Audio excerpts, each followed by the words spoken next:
qualify your leads, develop a system for following up, and most importantly, ask for the sale. Know your numbers, be prepared to overcome objections, and don't be afraid to close a deal.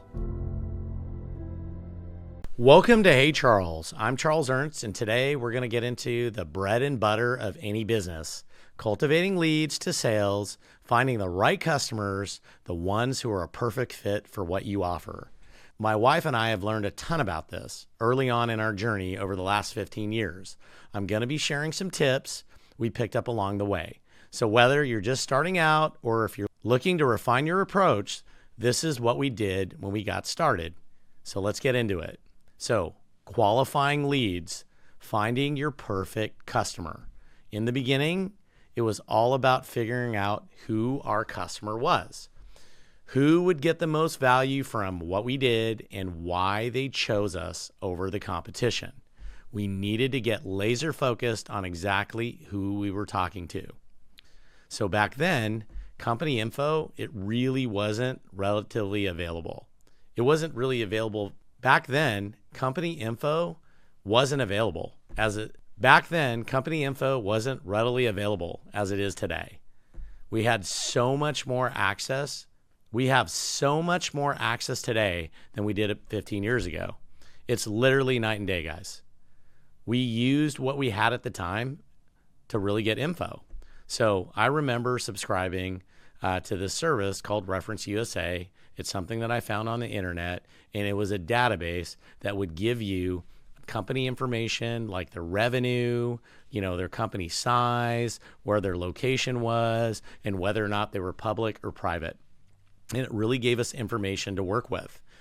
So what we focused on were those specific industries that we could make a real difference in.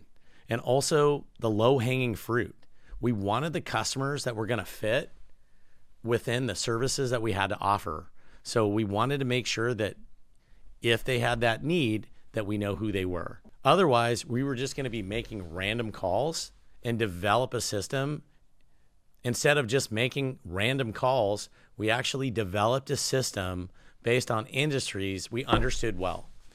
And look, for companies, and we looked for companies that were with specific needs we looked for companies that were going to be in our wheelhouse.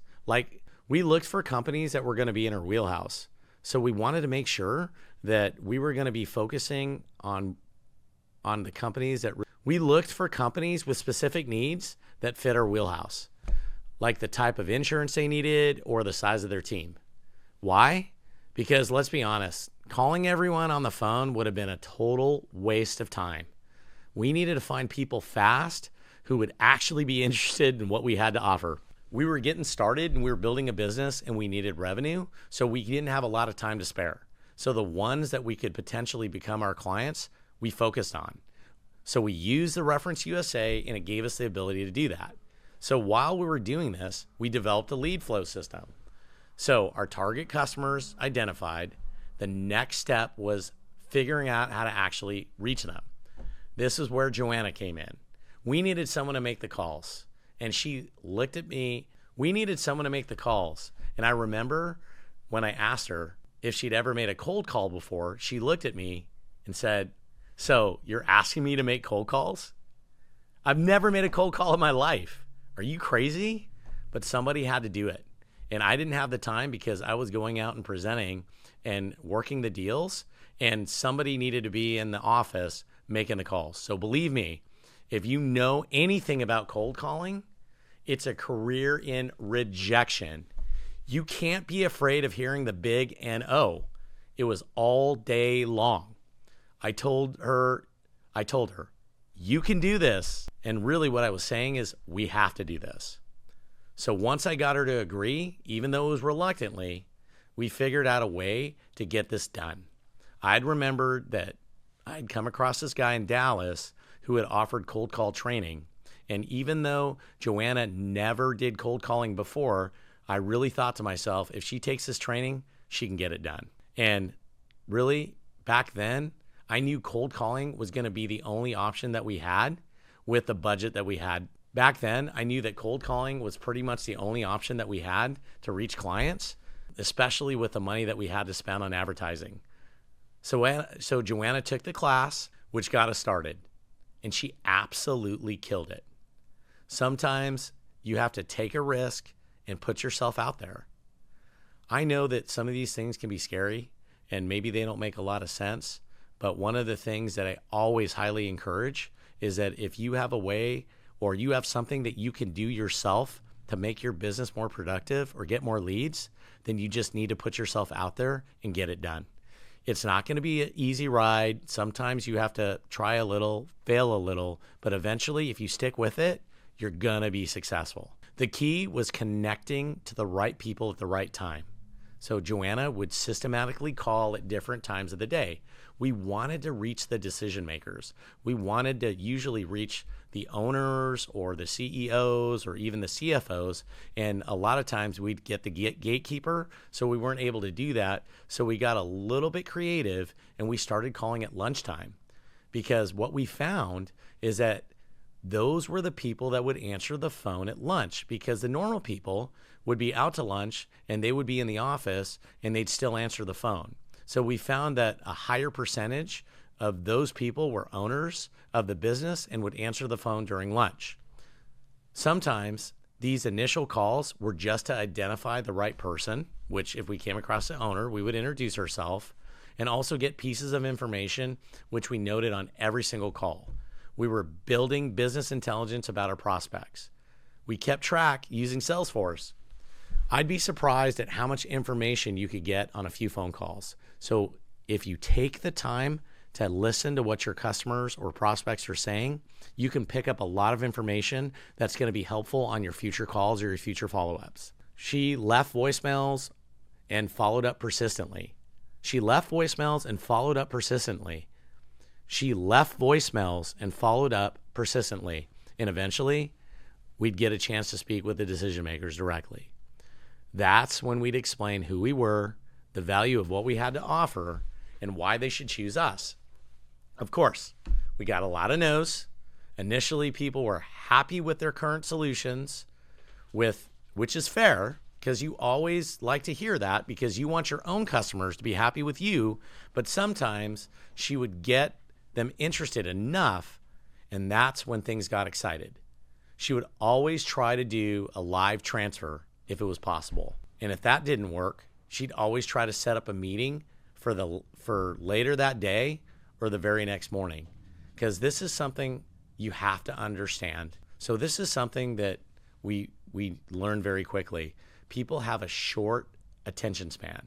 We did this because people usually are only excited for a period of time before they lose interest. And trust me, people lose interest even quicker today than they did when we first got started 15 years ago. So you have to strike when the iron is hot. If you got somebody on the hook, then make sure that you strike.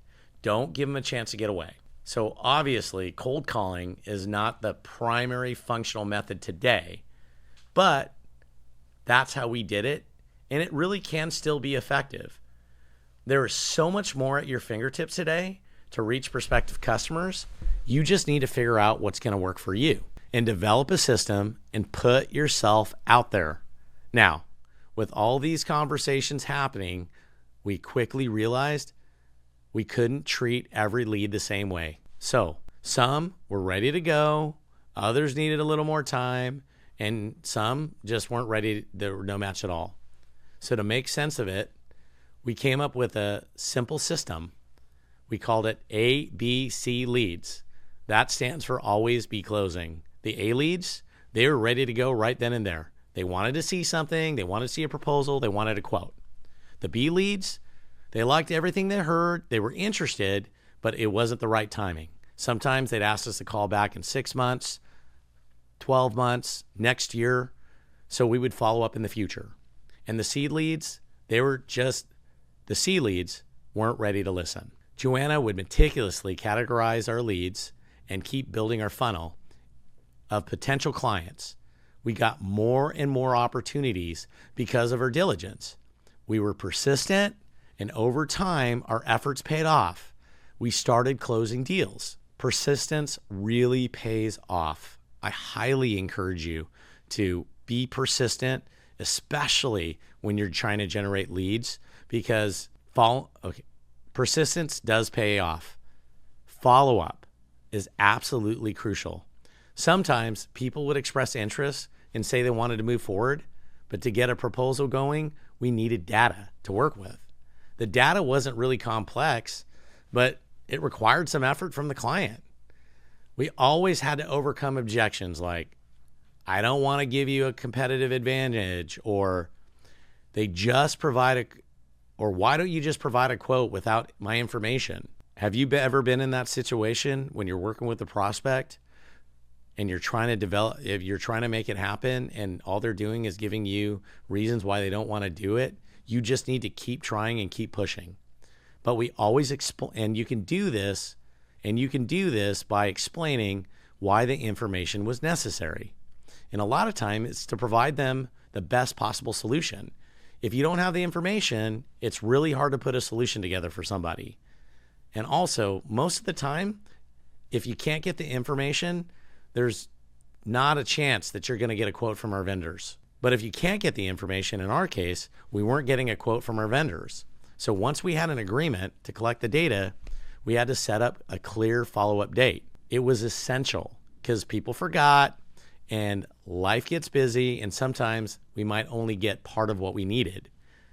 But if we could get them to agree to that second follow-up date, if they didn't deliver the documents, then it wasn't us being a pest and bothering them. And the way that I would say is, you did tell us that we could follow up with you if you didn't get the information by this date. Believe me, that one little simple thing made it so much easier to follow up with people without ticking them off. Man, it was so frustrating, but we kept persisting. Man, it was so frustrating, but we kept our head. Man, it was so frustrating, but we were persistent, and we made sure to set up follow-ups. So for example, we would always set up a deadline that they would agree to. I talked about that. I jumped ahead, didn't I? Well, let's see if they can use this. Let me just pick it up from there. Can you scroll up? That was so frustrating. Man, that was so frustrating, but we kept persisting and made sure to set. Man, that was so frustrating, but we were persistent and we always made sure to set follow-ups. For example, we would always set a deadline that they would agree to and set up a follow-up expectation if they didn't get us the information by that date. This would allow us to continue to follow up with them with their permission so they didn't get frustrated with us. We had to keep the deal moving. Once we got the documents, we went to work and we had a shot at closing the deal. Have you ever been in that situation that if you're working a deal and you don't have everything that you need? Well, if you don't get it, you're going to not be able to. Let me just skip over. This relentless pursuit of information and follow-up wasn't just about being thorough. It was a strategic dance that led us closer and closer to the sale. But here's the kicker. Even when all the data and the proposals were absolutely perfect, sometimes a deal wouldn't close unless we asked for it. It sounds obvious, but you'd be surprised how many sales are lost simply because no one popped the question. You need to ask for the sale. Okay, let me get rid of you need to ask for the sale. Okay, but here's the kicker. You want to ask for the sale. Let me reread the whole thing. But here's the kicker. Even with all the data and perfect proposals, sometimes the deal wouldn't close unless we asked for the sale. It sounds obvious, but you'd be surprised how many sales are lost because no one popped the question. Always ask for the sale. So here's the power in asking for the sale. Don't leave money on the table. So here's the thing about sales. It's all about making contact and following up. You need those touches to get the information you need and ultimately close the deal. Let me give you an example of how I failed in this. Early on, I remember this deal that I had worked on for a very long time. It was 4 hours away, and I made sure that I had all the data. I made sure that I had all the data, knew all the numbers inside and out, and presented a compelling case for our services. I had to drive 4 hours to this meeting. The meeting went well. All the buying signals were there. The head nodding, the excited questions, and really, I was feeling really good about this. But there was one crucial misstep, and this was my biggest mistake. I ended the meeting without asking for the sale. I just assumed they were on board, ready to move forward. Again, big mistake. When we followed up right after, the response was lukewarm at best. Thanks, but I'll have to think about it. I ended up having to schedule another meeting, drive another 4 hours to and from, and resell the entire package again, and drive another 4 hours each. Talk about a waste of time and resources. I was right there and let it slip through my phone. I was right there and I let it slip through my phone. I was right there and let it slip through my fingers. I fumbled and had to get the ball back. That experience taught us the valuable lesson: never leave without a commitment. Always ask for the sale. And the good news is that I still have that client today. It may have taken me a couple of times, but because of the persistence, it was worth it. So, to recap the key takeaways: qualify your leads, develop a system for following up, and most importantly, ask for the sale. Know your numbers, be prepared to overcome objections, and don't be afraid to close a deal. I hope you found this episode helpful. My goal is to help you with the insight that I have learned over the years and give you encouragement that you are not in this alone. Remember, take a moment, take a breath, and take some time for yourself. Thank you for listening to Hey Charles. Don't forget to subscribe. You can find me on YouTube at HeyCharlesBiz and HeyCharles77 on Instagram and TikTok. Have a great day and see you later.